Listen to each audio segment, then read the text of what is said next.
পূর্ববঙ্গের ময়নাবতী অঞ্চলে প্রাচীনকালে ভারত প্রসিদ্ধ নাথ যোগীদের মস্ত বড় কেন্দ্র ছিল। একসময় এই অঞ্চলে নাথ সম্প্রদায়ের অসীম প্রতিপত্তি ছিল।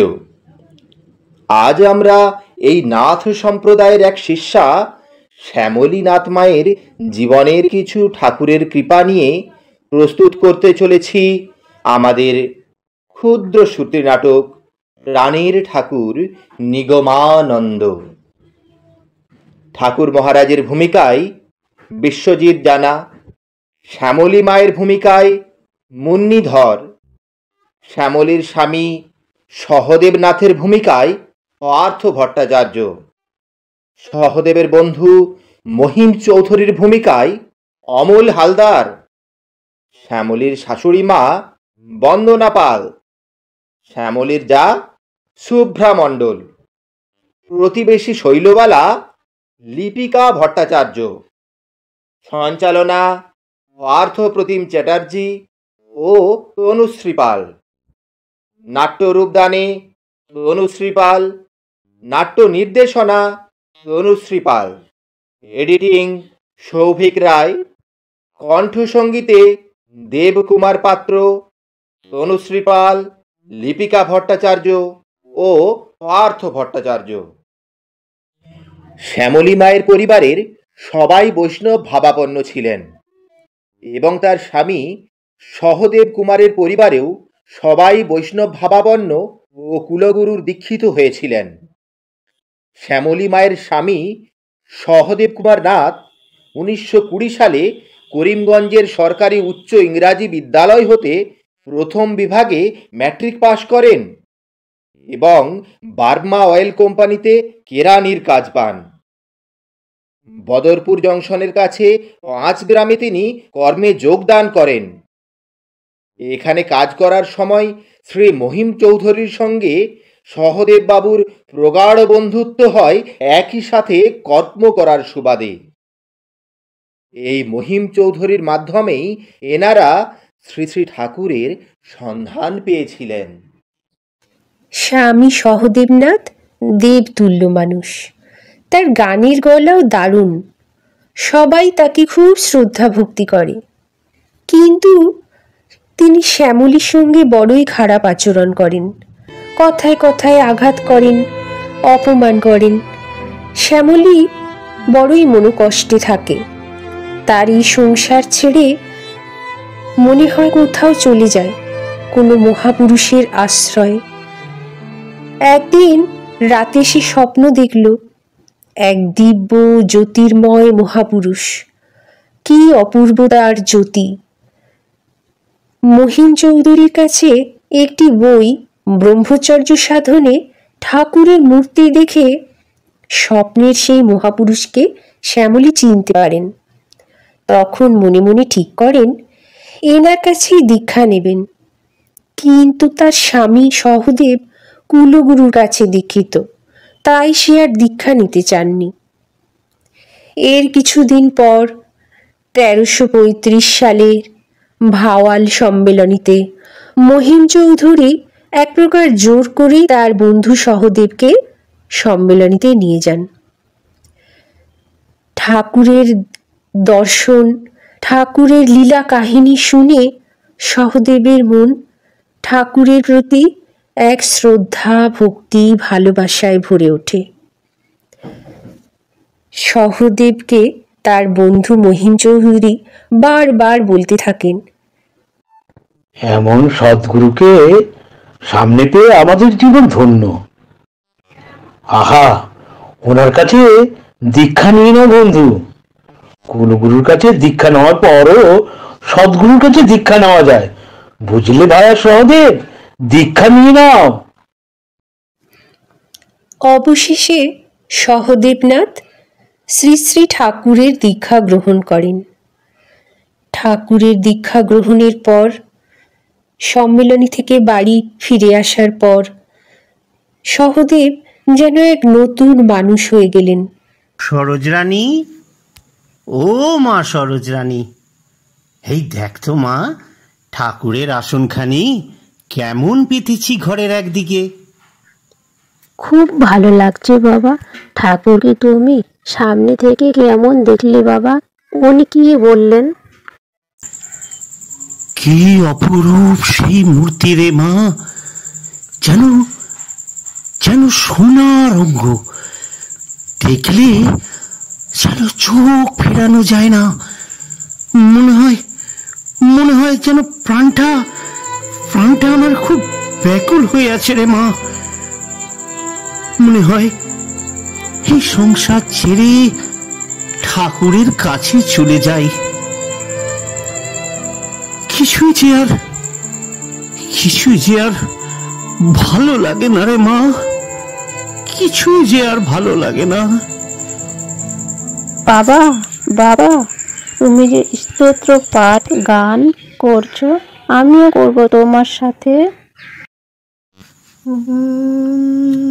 ব্রহ্মানন্দ পরম সুখদম কেবলম ধ্যান মূর্তি দন্দাতীতং গগন সদৃশং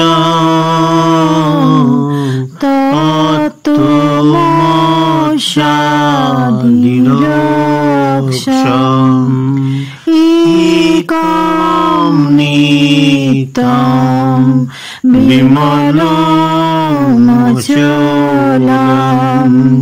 সর্বদি সাক্ষীভূতম ভাবাতীতং ত্রিগুণরহিতং সদ্গুরুং তং নমামি। জয় গুরু, জয় গুরু, জয় গুরু, জয় গুরু। কিছুদিন পরে ঠাকুর সহদেবের বাংলো কোয়ার্টারে পদধূলি দিলেন। সেই সময় শ্যামলীমা ও আরো কয়েকজন দীক্ষা নিলেন। তিনি শ্যামলীমাকে উপদেশ দিলেন, ভালোবাসতে হলে পুরুষোত্তমকেই তোমার স্বামী জ্ঞানে ভালোবাসবা। তোরা কে দেখবি রে আয়, কে দেখবি রে আয়, দয়াল গুরু এসেছেন আজ ভক্তের আঙিনায়। তোরা কে দেখবি রে আয়, কে দেখবি রে আয়, দয়াল গুরু এসেছেন আজ ভক্তের আঙিনায়।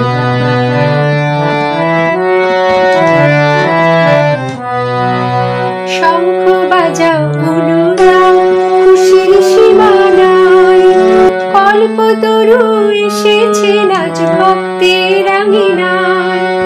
ধান্য দূর বানিয়ে তোরা শীঘ্র করে আয়, ধান্য দূর বানিয়ে তোরা শীঘ্র করে আয়। নয়ন জলে অঞ্জলি দেব শ্রী গুরুর রাঙা পায়। তোরা কে দেখবি রে আয়, কে দেখবি রে আয়, দয়াল গুরু এসেছেন আজ ভক্তের আঙিনায়। দয়াল গুরু এসেছেন আজ ভক্তের আঙিনায়। মা গো মা, কি রকম ঠাকুর গা! একদিনে একটু মাখা প্রসাদ দিলেন না, সেই ভোর থেকে উঠে সারাক্ষণ দিন রাত শুধু ঠাকুর ঠাকুর করা। বলি, সংসারের কাজকর্মগুলো কে করবে? একদিন আমাকে ভোগ রাখ কোনো কাজ করতে দিলে না। দুদিনের বউ, সে সব করবে, আমাকে ছুঁইতে দিলে না। বউ, অবউ, শোনো শোনো, কাল রাতে তোমার ঠাকুর মাইক্ষা খুব প্রসাদ খাওয়াইছেন। অমৃতের মতন প্রসাদ, কি স্বাদ! মুখে এখনো লাগা আছে, এখনো পেট ভরা, আর কিছুই আজ খাইতাম না। কিছুদিন পরে শাশুড়ি সারদা দেবী আবার স্বপ্নে ঠাকুরের জয়গুরু নাম স্মরণ করে বিপদমুক্ত হন এবং মনস্থির করেন ঠাকুরের কাছেই তিনি দীক্ষা নেবেন। 1337 সনে ঠাকুর শ্যামলী মায়ের 5 গ্রামের বাসায় আবার আসবেন খবর পেয়ে মহোৎসাহে ঠাকুরের শুভাগমনের জন্য তোড়জোড় শুরু হয়। বউ, বউ, ঠাকুর আসছেন। আহা, কি আনন্দ! আমি এবার দীক্ষা নেব। গ্রামের বাড়িতে যাবার জন্য খবর দিয়েছে সবার অসুখ বিসুখ, কিন্তু আমি এখন দীক্ষা না নিয়ে কোথাও যাব না। তুমি কিছু চিন্তা করো না, আজ থেকে ঠাকুরের জন্য শোবার খাট, আসন আর যা যা আছে সব আমি মেজে ঘষে পরিষ্কার করে রাখবো। তুমি তোমার রান্না করো আর ছেলে মেয়েদের দেখো। ঠাকুরের জন্য পরিপাটি করে সব সাজিয়ে গুছিয়ে ঘর পরিষ্কার করে খুব সুন্দর করে ঠাকুর ভোগে সব জিনিস সারদা দেবী সাজাচ্ছেন। ঠাকুরকে স্টেশন থেকে মোটর গাড়ি করে নিয়ে আসা হলো। কে আছে বন্ধা কবে গুরু বিনে আর, গুরু বিনে আর। কে আছে বন্ধা কবে গুরু বিনে আর, গুরু বিনে আর। যে ভক্ত জনে করে শান্ত বুঝাই মনের অন্ধকার, যে ভ্রান্ত জনে করে শান্ত বুঝাই মনের অন্ধকার। কে আছে বন্ধ হবে গুরু বিনে আর, গুরু বিনে আর। তারা সুত পরিবার বলো তুমি আমার আমার, তারা সুত পরিবার বলো তুমি আমার আমার। একবার সারতে আঘাত দিয়ে দেখো কে বা তোমার তুমি কার, গুরু বিনে আর। কে আছে বান্ধব হবে গুরু বিনে আর, গুরু বিনে আর। কেহ তোমার নয় রে আপন, মায়া ডরে করে বন্ধন। কেহ তোমার নয় রে আপন, মায়া ডরে করে বন্ধন। চোখ ঢাকা বলদের মতন ঘুরাই তোমায় এ ধার ও ধার, গুরু বিনে আর। বউ, আজ আমার দীক্ষা হলো। ঠাকুর আমাকে কই তোদের মতো মন্ত্র দিলেন না তো, শুধু বললেন জয়গুরু মন্ত্র জপ করলেই সব হবে। আলাদা করে কোনো মন্ত্র দিলেন না তো। মা, ঠাকুর আপনাকে যা বলে দিয়েছেন তাই আপনার মন্ত্র, এতেই সব হবে মা, ঠাকুর তো বলেছেন। 3-4 দিন ঠাকুরের সাথে সবার খুব আনন্দে কেটে গেল। ঠাকুর চলে যাবার সময় শৈলবালা নামে এক শিষ্যা ঠাকুরকে বললে, ঠাকুর তুমি চলে যাচ্ছ, তুমি চলে যাচ্ছ ঠাকুর, আবার তোমার সাথে কবে দেখা হবে, আবার তুমি কবে আসবে ঠাকুর? ওরে, আমি তো তোদেরই রে, আমায় তোরা প্রাণ ভরে ডাকিস, আমার জন্য একটু কাঁদিস, তাহলেই সব সময় আমাকে পাবা। এরপরে ঠাকুরকে চোখের জলে সবাই বিদায় জানিয়ে যে যার নিজের ঘরে চলে গেল। মা গো, ঠাকুর চলে গেলেন, আমার খুব কষ্ট হচ্ছে। উনি আবার কবে আসবেন আমাদের বাড়ি? খুব যে দেখতে ইচ্ছা করছে ঠাকুরকে, মন খারাপ লাগছে। কাঁদিস না মা, ঠাকুর ঘরে গিয়ে চোখ বুজে ঠাকুরের মূর্তি ধ্যান করিস, তাহলেই ঠাকুরকে দেখতে পাবি, ঠিক দেখতে পাবি। পরদিন দুপুরে খাওয়া দাওয়ার সময় শ্যামলী তার বড় মেয়েকে কোথাও খুঁজে পাচ্ছেন না। 8 বছরের মেয়েটা কোথায় গেল ভাবতে ভাবতে মনে হলো, দেখি তো একবার ঠাকুর ঘরে দেখি।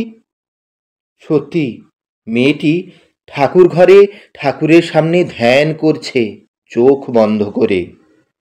ঘণ্টাখানেক পরে মেয়ে এসে মাকে বলল, ও মা, আমি ঠাকুরকে দেখেছি গো। আমার চোখের ভিতরে ঠাকুর বসে হাসছেন দেখলাম। কি সুন্দর লাগছিল ঠাকুরকে মা। এদিকে দীক্ষা নেবার পর থেকে শাশুড়ি সারদা দেবী কেমন যেন বদলে গেলেন। সংসারে আর তার মন বসে না, কোনো কিছুই আর তার ভালো লাগে না। তিনি নিজে হাতে ঠাকুরের জন্য ভোগ রান্না করেন আর দিনরাত ঠাকুরকে ডাকেন। আমার আর এই সংসার ভালো লাগে না ঠাকুর। আমি যে কিছুই জানি না, গান জানি না, স্তোত্র জানি না। আমার কি হবে ঠাকুর? এইভাবে 6 মাস কেটে গেল। মালা গেথে ঠাকুরের গলায় পরিয়ে, চন্দন ঘষে ঠাকুরের ভোগ নিবেদন করে আর নিত্য দৈন আরতি জানিয়ে বেশিরভাগ সময় তিনি কাটাতেন। একদিন হঠাৎ কেমন যেন কোমরে ব্যথা ধরল, একটু জ্বর হলো। ডাক্তারের কোনো ওষুধেই কিছু হলো না। বাড়ির সবাই হরে কৃষ্ণ নাম বলতে থাকে, কিন্তু সারদা দেবী সজ্ঞানে থাকলেও কোনো সাড়া দিচ্ছিলেন না। তখন বড় বউ বললেন, মা, ও মা, আপনার জয়গুরুকে মনে আছে? আপনি জয়গুরু বলুন মা, জয়গুরু বলুন। ওগো, তোমরা সবাই জয়গুরু জয়গুরু বলো গো। তোমরা সবাই জয়গুরু জয়গুরু বলো। সবাই জয়গুরু বলো গো। তোমরা সবাই জয়গুরু জয়গুরু বলো। জয় গুরু জয় গুরু জয় গুরু জয় জয় গুরু জয় গুরু জয় গুরু জয় জয় গুরু জয় গুরু জয় গুরু জয় জয় গুরু জয় গুরু জয় গুরু জয় জয় গুরু জয় গুরু জয় গুরু জয় জয় গুরু জয় গুরু জয় গুরু জয় জয় গুরু জয় গুরু জয় গুরু জয় জয় গুরু জয় গুরু জয় গুরু জয় জয় গুরু জয় গুরু জয় গুরু জয় জয় গুরু জয় গুরু জয় গুরু জয় জয় গুরু জয় গুরু জয় গুরু জয় গুরু। শ্যামলীর শাশুড়ি সারদা দেবী জয় গুরু বলতে থাকেন এবং ক্ষীণ কণ্ঠে জয়গুরু গান করতে করতে ক্রমশ চুপ হয়ে যান। 3 দিন ধরে সজ্ঞানে জয়গুরু নাম করতে করতে তিনি শেষ নিঃশ্বাস ত্যাগ করলেন। সারদা দেবী ইহজগতের মায়া কাটিয়ে ঠাকুরের কাছে চলে গেলেন। কদিন পরে একদিন শ্যামলী স্বপ্নে দেখলেন তার শাশুড়ি মা একটি সাদা থান পরে একটি পুঁটুলি নিয়ে আনন্দ চিত্তে আকাশপথে চলেছেন। মা মা করে শ্যামলী ওনাকে ডাকলে তিনি বললেন, তোমরা আমাকে ডেকো না, আমি খুব আনন্দে আছি, ঠাকুরের কাছে যাচ্ছি, কত আনন্দ আমার। কি আছে বন্ধা হবে গুরু বিনে আর, গুরু বিনে আর। আজ আমাদের সামান্য শ্রুতি নাটক প্রাণের ঠাকুর নিগমানন্দ এখানেই সমাপ্ত হলো। সবাই ভালো থাকবেন, সুস্থ থাকবেন, এই প্রার্থনা জানিয়ে ঠাকুর মহারাজের চরণে সবার মঙ্গল কামনা করে বিদায় নিচ্ছি। জয় গুরু, জয় গুরু, জয় গুরু।